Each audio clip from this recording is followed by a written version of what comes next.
Hey, what's up, everybody? I want to welcome you to another episode of the Dreamers Pro Daily Recap, where we give you a recap of all of the hot topics that we covered that day. You can catch them in their long format and also catch it fully streaming for free on Apple Podcasts.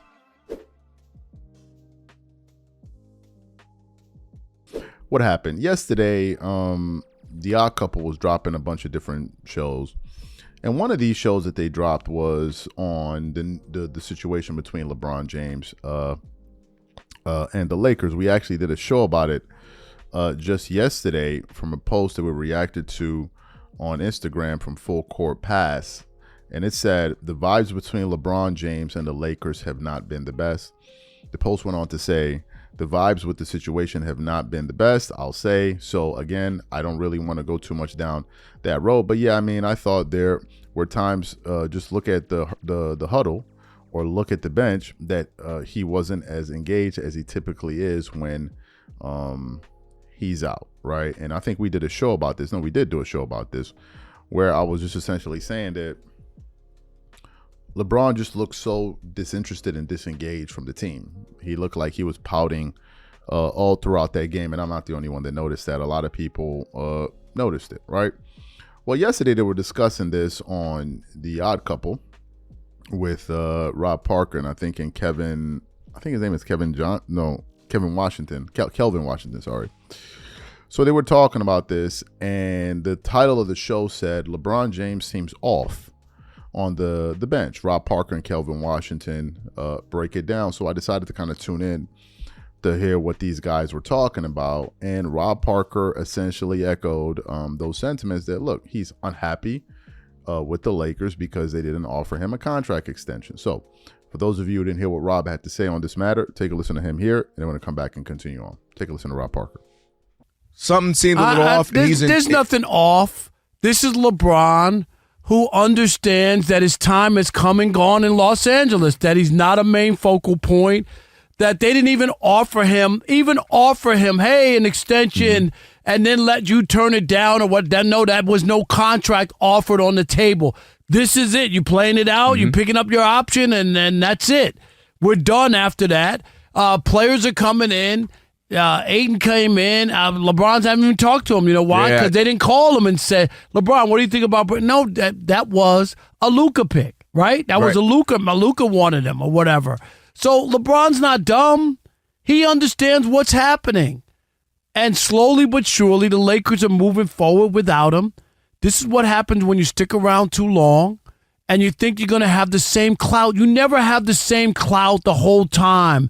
Nobody, unless you play a shorter period of time, gets to run the routes, the whole time, especially if you overstay. Most guys LeBron came through the league with, they're long gone. They're all long gone. LeBron's still playing 5, 7 years after other people. You know what I mean? That's a long time after the fact. So he knows what's going on. That's why he's disengaged. It's not by happenstance. No, that's why I said everything he does is intentional. Great. So you heard what Rob had to say there. What are my thoughts about this? I think Rob is saying what we've been saying here, and it's quite obvious. I believe, this is just my take on it, I believe that LeBron wanted to retire a Laker, but he didn't want to retire when they wanted him to go. He wanted to retire on his own terms. And I believe LeBron was going to play for an additional maybe 2 or 3 years, right? I thought it would have made sense for him to retire this year, but apparently he had other plans. We've also heard the stories about him building his dream home in Los Angeles. So LeBron James is firmly planted in LA. So the last thing LeBron would have found himself doing is going to go play in another city for another team. That would have been the last thing. But what happened was the Lakers gave him an ultimatum by not offering him an extension. So they told him, look, you have 1 year left on your deal. He picked up his $52.6 million option, but we're not going to extend you any further. And that put him in a position where he's like, well, I'm not ready to retire now, but these guys have screwed up my plans, right? They really messed me up. And in his mind, he's probably looking at it from the standpoint of, look, I just made an all-second NBA team last year. So, I mean, I'm an all-NBA caliber player, even at my advanced age. So what's the deal? But the Lakers are probably looking at it like, look, we're ready to move on. We're just ready to move on, and it's a decision that's within their right to make. And I think that that's where the fracture started. So given the fact that the Lakers made it clear that, look, we're not willing to continue on with this partnership, then he made it clear to them that, okay, if you guys are not interested in continuing this relationship with me, then I'm just not going to give it my all. And then what ended up happening was we got to training camp. And then he missed the first day of training camp. Then we saw him on Kash and that show. Then we heard he was going to miss the entire training camp. Then we heard he was going to miss the entire preseason. Then we heard he was going to be out for the first 2 to 3 weeks of the season. Then we're hearing he's not going to be back until mid-November. And we're like, well, what is going on here? And some people are speculating that LeBron just said, I'm done with these guys. And let me say this. His fan base is done with the Lakers. All right, don't get it twisted. LeBron fans are not fans of the Lakers, because they feel like their best player, or their favorite player rather, is being maltreated. They're not treating him well, mistreated. And they're like, the hell with them. You don't need to play. So essentially, where things stand is this right now. LeBron fans are hoping that the Lakers lose, if possible, every single game that he doesn't play. All to make the point that, you needed him. Right? You needed him. Now, what's my take on this in terms of that line of thinking? Look, you need good players to win games, right? You do need somebody. So to make it seem like, if they don't have LeBron, they can't win. Bro, if they could go get somebody else too and maybe find a way, and that guy would be serviceable. But they're making it seem like it's only LeBron James that can come and save the day. And I'm like, wait a minute. The last time they had LeBron James, they lost in round 1 with Luka. Then they had him with AD, and they lost in round 1. Was it round 1? No, they got bounced out. They lost again in the playoff. I think they lost in round 1. And then, round 1, 2 years in a row, I believe, if my memory serves me right. So they've lost with him and AD, with him and Luka Doncic, if my memory serves me right there. So this point that they're trying to make is like, you guys are acting like as if when they had him, they were in the finals. And that's not the case. But essentially, this is where they are. And I believe that he is unhappy. Hence the reason you saw the post of him sharing the post with the Clippers and all of that. I think this is him sending the team a message. So this is where we are. And as I said earlier this summer, I said I have a feeling that LeBron James may not go quietly. I said this. He may not go quietly. And as you guys are seeing right now, there's going to be drama all the way to his departure. And I think ultimately what's going to end up happening is that he's going to leave. Laker fans are going to be singing Kumbaya on his way out. And then that's going to be the end of it. Right? And then he'll probably go play somewhere else. And let me say this. Don't rule it out that LeBron plays with the Clippers. I know it sounds crazy. Don't rule it out that LeBron James plays with the Clippers. And the reason I'm saying that is this. I think he doesn't want to leave LA. So if you don't want to leave LA, you could still stay in LA and play with the Clippers. Don't rule it out. Excuse me. Yesterday we did a show reacting to what Shams tried to pull off on the Pat McAfee show. Klutch affiliate Shams, or Sham, however you say his name. I think I'm Shams. And he went on the Pat McAfee show and he thought he was going to have a moment where he was going to be cracking some jokes, and he tried to take some shots at Michael Jordan. But in the process of that, so did Pat McAfee was being slick. Like the one line where he said, oh, Michael Jordan has a home that hasn't been for sale and still up for sale. Like, bro, the house is already sold, right? So what we want to do is we want to play what these guys had to say yesterday on that show. And then we want to continue on because Pat McAfee continued on. Take a listen to what they had to say here yesterday. Ladies and gentlemen, Sean Shryan. Hey, Sean. Sean, we feel so stupid. We last night while we're sitting there watching Michael Jordan at his house, it looked beautiful, by the way. I assume he's got a lot of those different rooms, and we saw his house in Illinois that was for sale, still for sale, everything like that. Beautiful place. He's earned it all. Congratulations to him. He's built a lot of different businesses for other people. I think Chicago Bulls, the NBA would say this, the Jordan brand would obviously say this, Space Jam potentially. I mean, you start naming things. This guy is obviously an earner. I think for everybody that he's ever really worked for, Gatorade, everything. So I appreciate how nice of a setup it is for him. And why did I, in my brain, when I heard this, think that Michael Jordan was going to be doing anything other than sitting in his house having a podcast? And on that note, how does the NBA, Adam Silver, and people you talk to around the league feel about all these OGs getting an opportunity to cover the game with the new rights deals?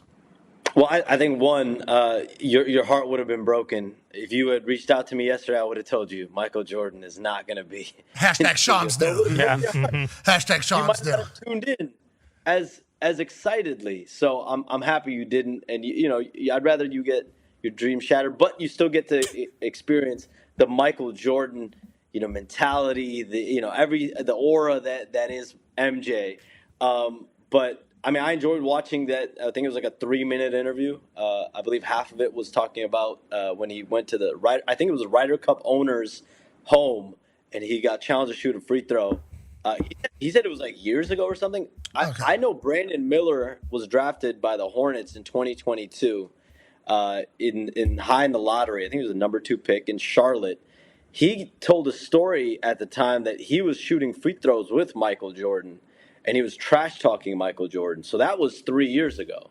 So we do know that. We do know, I don't know how long ago this was, but at least 3 years ago, Brandon Miller and Michael Jordan, I think Brandon Miller, the story goes, he saw Michael Jordan airball a free throw. So shout out Brandon Miller. No, I don't want to hear that. Listen, that is not what I want to hear. That's a lie. Shut up, you don't need to say everything that comes into that brain, okay? You can go ahead and filter something. I'm just refreshing memory. So I don't know how long ago this was. Was this after the Brandon Miller encore? Was it? Yeah, several years after. We gotta do some. Now, how could it be several years? Several years is like this. No, right, it was like a month ago. Yeah, but he says in the interview, like, I haven't picked up a basketball in years. The last time I picked it up was insert story. No, yeah, I think what year was that? We got to figure out the years. He said he hadn't picked up a basketball in years whenever he was asked to shoot the free throw. That's why he felt the pressure. So Pat, me as a listener, I'm hearing that, and I'm like, what's years? Is years 5 years, 6 years? I know for sure he picked up a ball in 2022. So that's probably, there you go. He airballed free throw and said, I'm never doing that again. Yeah. I'm going to go golf. And then he did it, and then he made it. So the ending, let's just... For our fantasy purposes, we'll just no for reality. Wait, remember the camp too, where the kids. It was like if he makes every shot or if he misses Chris one Paul, shot. Yeah. Well, how many years ago was that? It was 2020, maybe 2019. That feels like it was a little longer ago. Kids. Yeah, if you make every single shot, if he misses one of these shots, everybody in here gets free Jordans. Free Jordans. Yeah, right. I don't think so. I will say though, Pat, I think the return of like players, whether at Amazon, NBC, we're seeing a lot of former players, up there, and I love it. I mean, back when I was at FanDuel TV, worked closely with Chandler Parsons, Lou Williams. We had DeMarcus Cousins on, Iman Shumpert, Evan Turner, guys that would come on, and like from my purposes, I know what I do, and it's always refreshing to hear the experts, the people that were in it, that lived and breathed it. I mean, you guys. You, DB, AJ, the other AJ, like you guys have that experience, that the expertise that I think the fans hopefully can get and absorb that. Great. So you heard what was said there yesterday. So another clip was dropped from his show. Now this is from the Pat McAfee show itself, and the title, the thumbnail says misleading. Fans felt deceived by Michael Jordan's debut on NBA on NBC. And I'm like, who are these people that felt deceived? If you read the news, you would know what the hell is going on here, right? Fans felt deceived. So I click on the video, and I begin to watch the video. And as I'm listening to him, I'm like, what? It's like, Pat McAfee, what are you aiming at here? Like, what are you trying to do here? So what I want to do is I want to play what Pat McAfee had to say about Michael Jordan here, but then we want to get to what his own audience had to say about him. Take a listen to him here. Michael Jordan, sits down with Michael Tirico. I don't think that's what I thought was going to happen. No, definitely not. I didn't think that was it. Now, granted, we got Michael Jordan. Yeah. Love that we got Michael Jordan. And he says he's paying for it. He's giving back to the game. That's what this is all about and everything like that. He sit down with Tirico. And it's my dumb brain, and maybe because I'm too simple, I thought he was going to be Wayne Gretzky up there. Like, I thought there was a chance we were going to see him in studio. That's not you being dumb, because that was the bill of goods that we were certainly sold for a while there. I feel like it was only on Sunday Night Football when they first introduced this that it was like, oh, actually, never mind. This is what he's going to be doing. He's not going to be doing any of the studio stuff. Yeah, it's Insights to Excellence. He's just sitting down with Tirico, diner at the crib. They're just kind of having a little conversation, going to go through some stuff, which is obviously great to get more content from Michael Jordan. Anytime you get hear Michael Jordan talk, it's great. But that's why I was excited for him live in real time. So on that note, does that change the way you view anything after last night? Or did you feel like the sit down with Michael Jordan, especially in his long form interview style, which Tirico we think is incredibly talented. Tirico's on the Olympics. Tirico's on Sunday Night Football. Tirico on an NBA game is going to feel big. Awesome. And congrats to Tirico. Yeah. Keep bringing it. Feels big whenever he's on it. Nance feels big. Yep. Al Michaels feels big whenever he's on the call. Michael Cole, when he's on the call. Always. Bingo. It feels very big. Who else? Buck. Buck is on the call. Joe Buck. It's big. Let's see. Anybody we're missing, we do apologize. Oh, McQuaid. Fowler's Herbie. a big fan. McQuaid. Well, Herbie, Herbie's not a... he's got, He's not play-by-play. Well, sure, but yeah, you're right. So I'm talking play-by-play only. Not color comments, please. We are not. No, yeah. Okay, I don't even want to get into that. Everybody that does it, we are big fans of. Okay, except for some people that aren't fans of, whoever. But Michael Jordan last night, was that a big deal for you as a diehard Jordan guy to be able to see him just do something with the common game, with the live game? It was good to see him, but I was with Ty. I thought he was going to be on the desk. I thought he was going to be like you said, like he was going to be Gretzky, Fools. give some analyst. Yeah. But I will say, when you think of NBC basketball, all I hear is Alan Parsons' project. Great. Now, let's read through the comments of what people had to say, because people started roasting him, his own audience members. MJ is not wasting his time sitting with them and sitting with them talking heads at a desk. Another guy said, if it's truly just one interview, that's ridiculous. Another guy said, I never thought MJ was going to be in studio or be a correspondent. Another guy said, I enjoyed it. You don't see the GOAT on TV, the GOAT often on TV. Another viewer said, they never said he was commenting on games or etc. They said special contributor, so I don't understand the problem. Another guy said, yes, Pat, because a billionaire is going to be in studio doing analysis. Another guy said, I enjoyed it, appreciated the interview. If people expected a billionaire to be on a panel weekly, that's insane. Come on now. Another viewer said they were clear from the beginning that he's going to be a special contributor, not color commentary during live games. Another guy said ESPN sucks, Pat.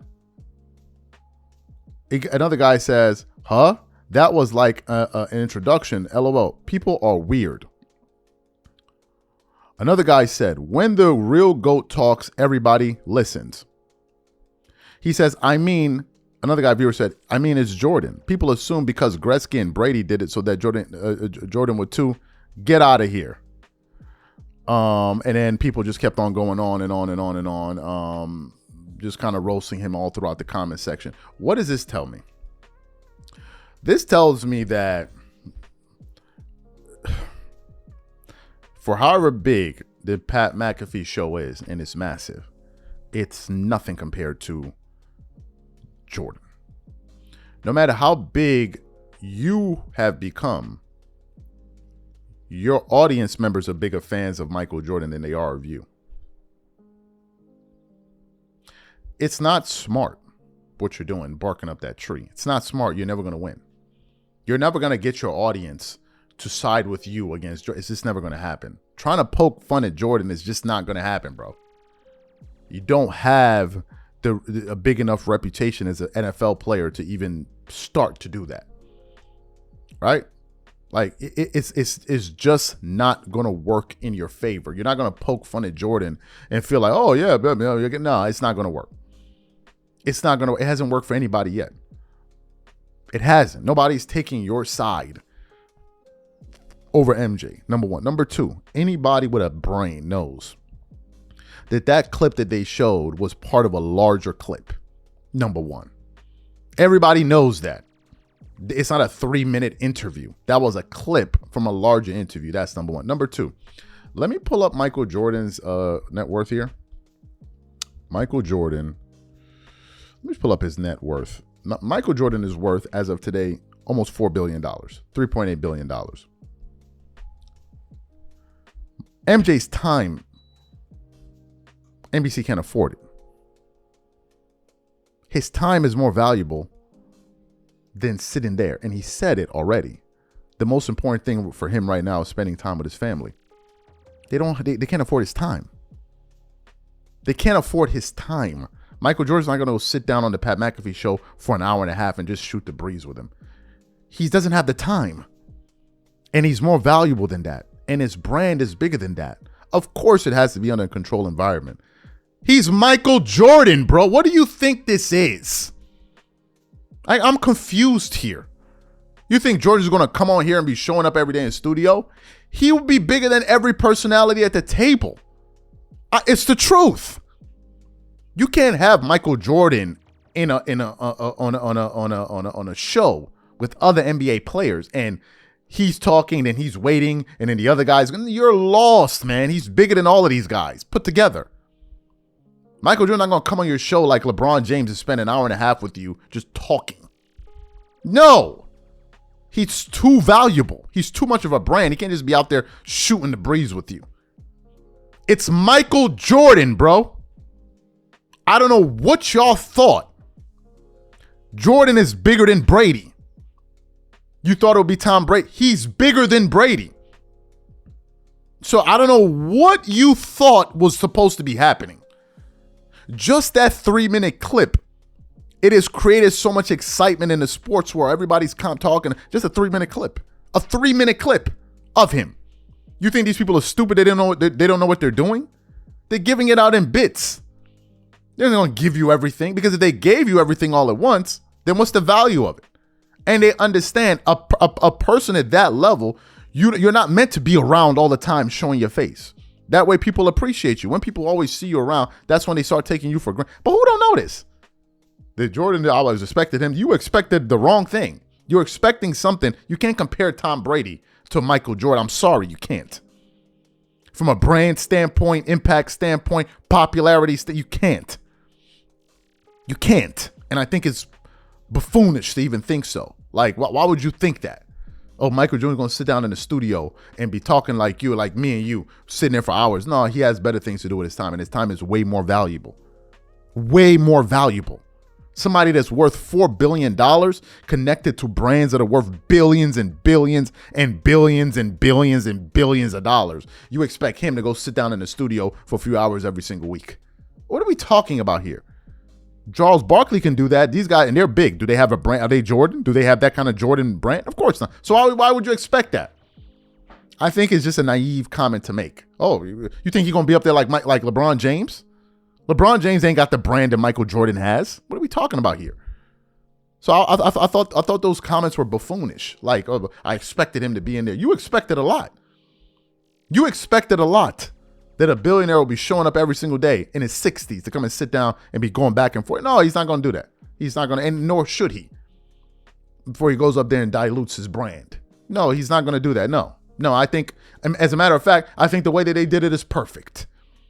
I think the way that they did it is perfect. Jordan is too big for that. Yes, I like that. I like that. The way they did it is correct. Well, I thought Gretzky would do it and this and this and this. And then you were over there taking shots at him, sly underhand shots. Oh, no, not Michael. Man, knock it off, man. Knock it off. Ain't nobody checking for you like that compared to Jordan, bro. Ain't nobody checking for you when it comes to that. Like, you ain't moving no kind of needle like that when it comes to Jordan. You're talking media. We're talking sports. Sports. A guy that's known all around the world 10 times over. You show a little bit more respect, bro. Show just a little bit more, a tad more respect. I'm sorry. Like, show a little bit more respect for the guy than that. Come on. These are my thoughts. Whatever. I mean, like, what are we talking about here? The guy damn near helped build Nike. And then here you are, taking little pop shots at him and Sham's weasel ass over there taking little pop shots at him. talking to NBA insider, like as if the NBA would even be as popular as it is today without Michael Jordan. And here you come. Come on, man, knock it off, man. Y'all got to do better than that.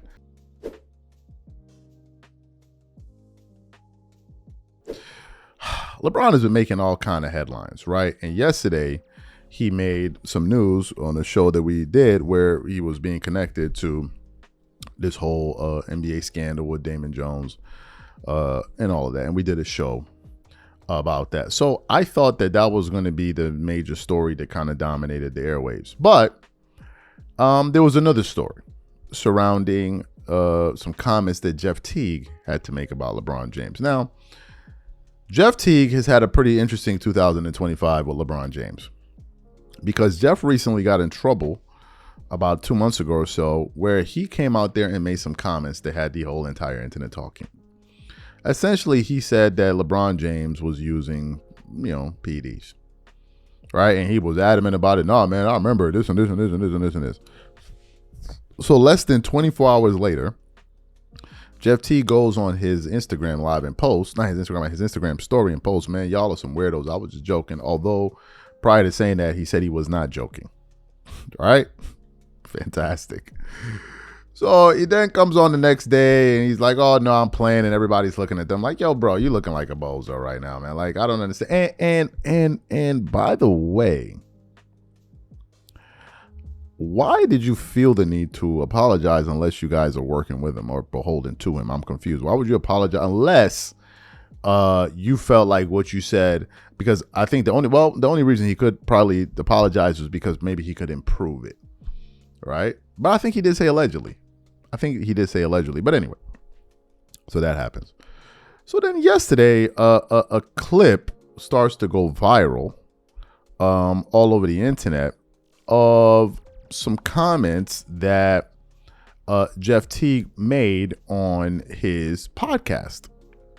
And in these comments, Jeff Teague was essentially saying, we saw this post on Hooper, right? And the thumbnail said, "Leave LeBron alone." And he said, Jeff Teague spoke on what happens if you say anything, in this case, negative, about LeBron James. So what we want to do is we want to play exactly what Jeff Teague had to say here, and then we're going to come back and continue all the show. Take a listen to what Jeff Teague had to say here. Fact. But bro, the moment I said anytime you say anything about Bron, people call you and say, hey man, you might want to chill. I know you got some funny stories and hey, leave LeBron alone. I'm like, God damn. Okay. I came on here and apologized. I'm sorry. I'm talking these some real people. Like, you know what I mean? Like, hey, you're funny and you getting a little too funny. All right, my fault, brother. So I know ain't nothing getting by they whole camp. They run the league. They whole camp run the league. Yeah, bro. They too plugged in. For somebody not to know an inkling to something, I ain't say they do an all-out play. I just feel like somebody, bro. If not, then that's one of the most... Rich Paul, AD agent. Yeah. That's one of the most covert operations in NBA history. You gotta know. Somebody knew something. I don't know who, what, but somebody knew something. Even if they didn't know it was going to happen, when, what, where, why, somebody knew something, bro. So you heard what Jeff Teague had to say, right? Now, first of all, I'm not surprised by this at all. Right? I'm not surprised by it, and a lot of people already said this. I've even heard Skip Bayless say these guys have a lot of power in them. So no one is surprised by this. I don't think he's making any news. And also, based on his reaction after what he said on the Club 520 with a podcast, it was clear. Like, it was clear. The about face was just too obvious. It was too sudden. It was too obvious. It was like, bro, come on. Like knock it off, right? Like, just knock it off. And actually, if I read through some of what people are saying, it says, one guy says, hold up, wait. You don't have to show this. It goes, one guy says, hold up, wait. Didn't Stephen A. say the same thing? But y'all bash Stephen A. Smith for saying this. Another guy said, do all these podcasts talk about LeBron? They don't have any other topics to talk about. And one other guy said, and leave Bronny alone. Another guy said, Bron weak as hell. He gets protected like a child. Another guy, another guy said, who is the people that called you? And another guy said, none of y'all would say this in that man's face. Internet got y'all tough. Another guy said, that's power. Yeah, he over there. He happy about that. And then a few other another guy said the LeBron James mafia and all of that. Look, bro, it's obvious, man. It's obvious, right? It's obvious. You can literally watch NBA players' lips quiver whenever it comes time to address these kind of topics. You can literally see their lips shaking like a squirrel in the winter, man. Like they just we know what it is, right? We know what it is. But given the fact that he just said that, I have noticed a bit of a shift. Even with all of that power, things have been coming out about LeBron over the last 2 weeks now that generally wouldn't come out in the past. You know, it just generally wouldn't. You saw Stephen A. Smith get at him mercilessly. You saw the article, the story about the excerpts from this book that's being written about Russell Westbrook calling him fake and this and this and this and this. You heard yesterday all throughout the internet he was named in connection to this scandal.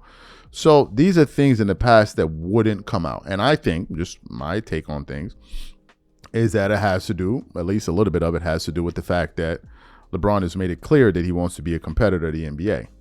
And if you're going to be a competitor to the NBA, and the NBA is like, well, wait, I thought we were partners here, then you're on your own. You're not going to get the cover of our protection and all of that.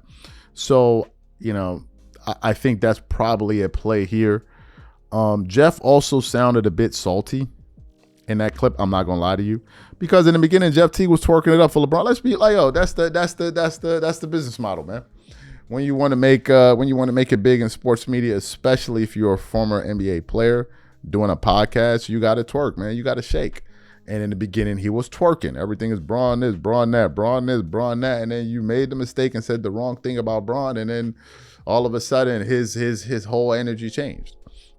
Right? Obviously, and I think Club 520 is owned by Shannon Sharp Media, Shade Media or something like that. So what's the connection there? Who knows, man? Who knows? But this is the game you play, you know? This is the game you play. You go out there and say that, you got to apologize for it. You know? You got to apologize for it. And that's what he did. In terms of them running the league and all of that, man, it's probably true. All right, it's probably true. I'm not connected to NBA circles like that. I don't know people like that. So I can't verify that, but I have heard people say that. You know, I have heard people say that. And Jeff Teague, man, you know, next time just watch what you say, bro. You know, watch what you say. Right? Watch what you say. It's open season. Y'all can get at Stephen A. Smith. You can get at this guy. Hell, people talk more greasy about Michael Jordan than they do LeBron James. Like that. Now that's crazy. Right? And Jordan has a way bigger brand. And they talk crazy about Jordan. And you don't hear any of these stories, but you talk about this guy, all of a sudden the boogeyman going to come knocking on he's going to come knocking on your door. And you're going to answer when he rings that doorbell. Trust me.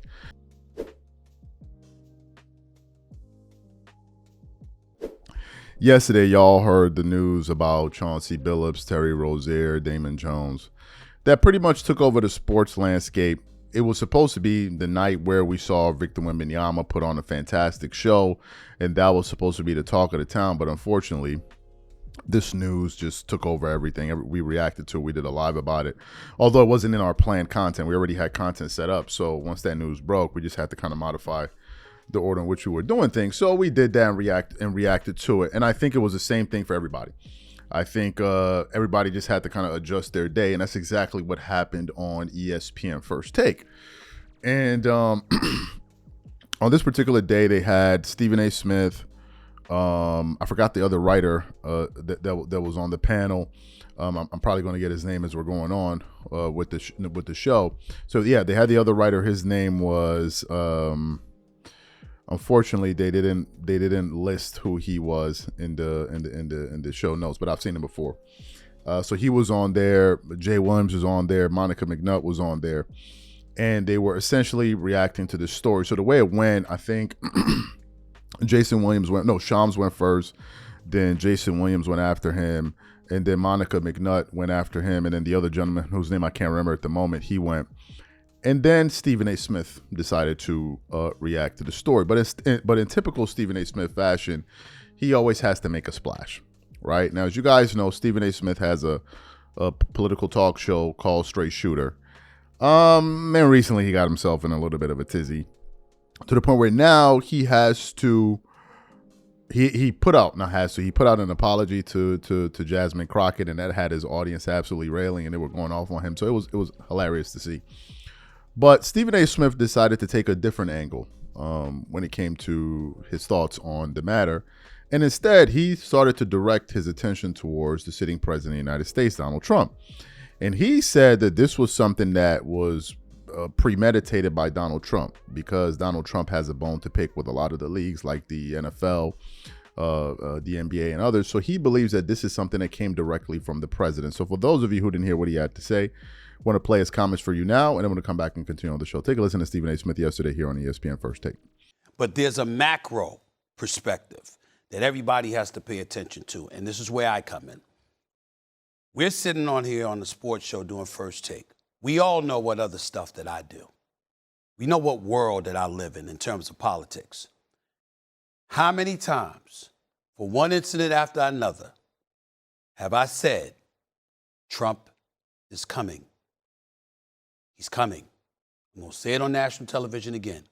Bad Bunny is performing at the Super Bowl, and all of a sudden you hearing ICE is going to be there, looking to engage in mass deportations. The Super Bowl, disrupting things. Big night for the NBA. Wembanyama put on a show. That has now been smeared because we're talking about this story, okay? Remember, Trump has a long, long history connected to the world of sports because he had those casinos. Where do you think folks were coming half the time? I'm not talking about individuals. I'm talking about the culture. When people want to go to a casino, when people want to gamble, when people want to party, or whatever the case may be. This was his kind of connection to that. Why am I glad you're here, Monica? Because don't be surprised if the WNBA is next on his list. Mm-hmm. Because when you've got all of these protests that have been going out there and people that have been protesting against him and what have you, this man is coming. He's coming. And I've been saying it for a long time. And to me, this is the latest nugget of evidence that we're talking about right here. That's not to question the legitimacy of the case. We don't know. We're all sitting up here and we're saying that we don't know. But anybody that has been around him, anybody that has talked to him, anybody that has seen his reactions from the sports leagues and the positions that people have taken, they are not surprised at what's going on today. I'm watching a press conference with the director of the FBI. Yeah. Tell me when we've seen that. We've seen people, we've seen accusations before. We've seen athletes get in trouble with the law before. You don't see the director of the FBI having a press conference. It's not coincidental. It's not an accident. It's a statement. And it's a warning that more is coming. Mm-hmm. And that's what they're saying here. And everybody better, I'm just telling you, mm-hmm. It's as serious as it gets. This ain't the platform for me to get into it the way I'm going to get into it. But I've been saying he's coming. He's coming because in his eyes, folks try to throw him in jail. In his eyes, he's innocent. They try to put me behind bars. I'm getting everybody. He's not playing. And so this, in a lot of people's eyes, talk to people in the NBA, talk to people in the NFL, talk to people in the world of sports. They think this is like the tip of the iceberg. These are the kind of words that are coming out of people's mouths. It's not a surprise. It's very disheartening. It's very concerning. We don't know where this is going to go, but this is just the tip of the iceberg. Everybody's better brace themselves because he's coming. Excellent. So you heard what Stephen A. Smith had to say there. So we did a live show about it. I think we kind of echoed some of his thoughts or whatever, but apparently not everyone was a fan of what he had to say, right? And one of those people was the FBI director himself, who actually spoke when they were giving out the indictment. And he was on Fox News later on in the day, Kash Patel. And he has a clip that was going viral where he was essentially asked to weigh in on what Stephen A. Smith had to say as to why he feels all of this went down. And when it came time for Kash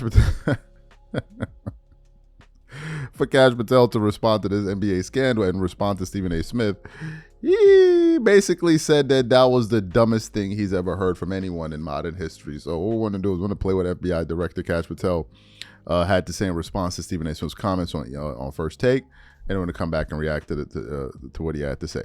Take a listen to him here. Street. By the way, this was so wild.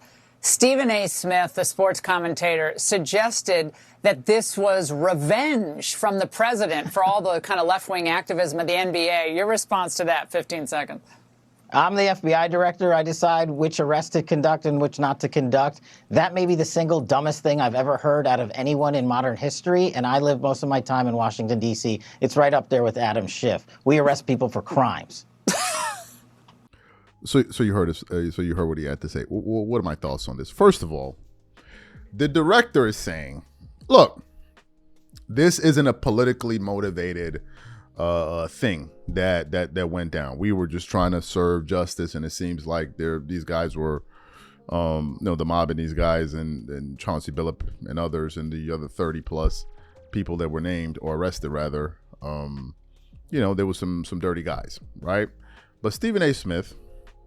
Always looking to make headlines, decided to say no, that he believes that this is the president sending a message to the leagues, because for him to have the FBI director there during the press conference talking about it's all about messaging. And then I think Jay Williams kind of echoed what he had to say, but in a different way. Jay Williams was essentially saying, look, there's a lot of he said there are billions of illegal dollars circulating throughout the system, so why are we focusing on 10 or 20 or 30 or whatever $1 million with a situation like this? So they kind of gave their thoughts about that.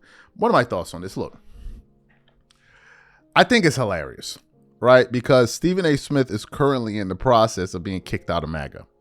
He had made his entree and made some headway within the MAGA movement with a lot of the grifting that he was doing. People like Patrick Bet-David had him on his show. Sean Hannity had him on his show.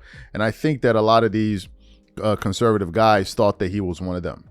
But I told you, did not tell y'all, Stephen A. Smith is doing back the switch up, right? Because later on, he actually went on his show, Straight Shooter, and he really doubled down.